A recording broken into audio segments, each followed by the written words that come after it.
Tune, Plucking Laurel Branch, The Mountain Climbing Day.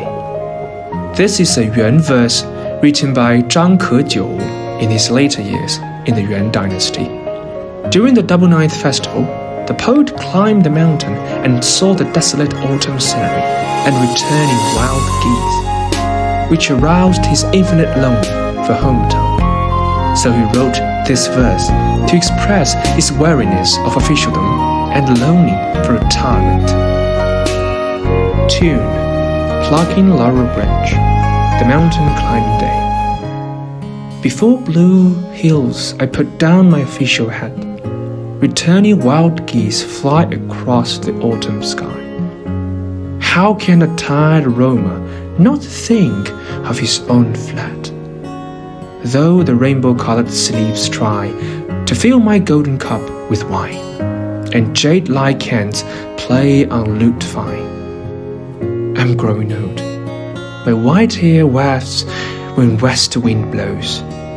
Tomorrow, yellow blooms will satin butterflies.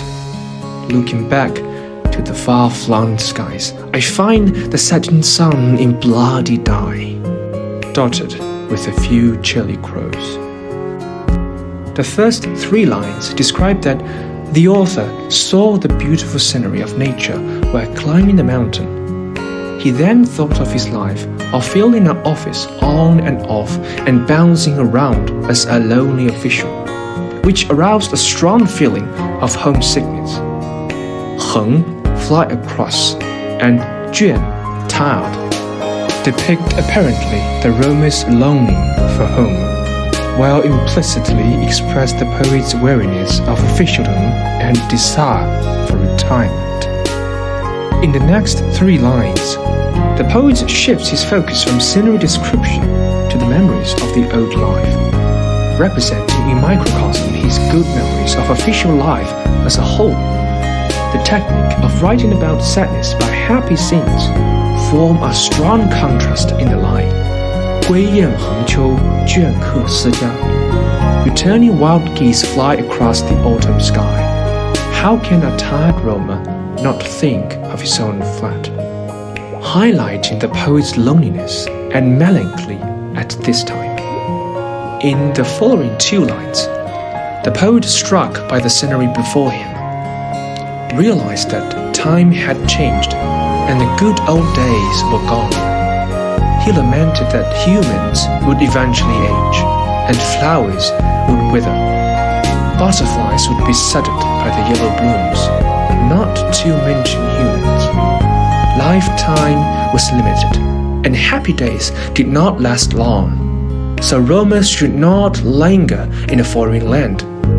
Growing old, the poet was unable to move in the official circles, so he wanted to find his own home.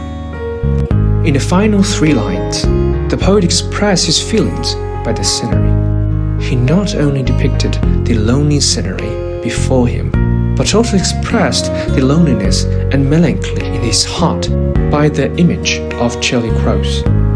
Loneliness, weariness, and homesickness showed between the lines, which magnified the emotions of sorrow and sadness, revealing the emotional tone of the whole verse.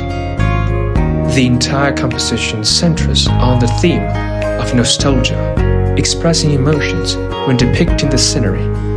Although the autumn scenery is beautiful, it saddens the romance, giving a feeling of vicissitude. The verse ends up with the depiction of a desolate scenery, which amplifies the longing for home and intensifies the sense of desolation. The verse is written in delicate and beautiful language, in a neat and balanced form, with phonological harmony, introducing skillfully formed poems into itself. The verse is elegant and natural, and can be called as a masterpiece of Yuan verses.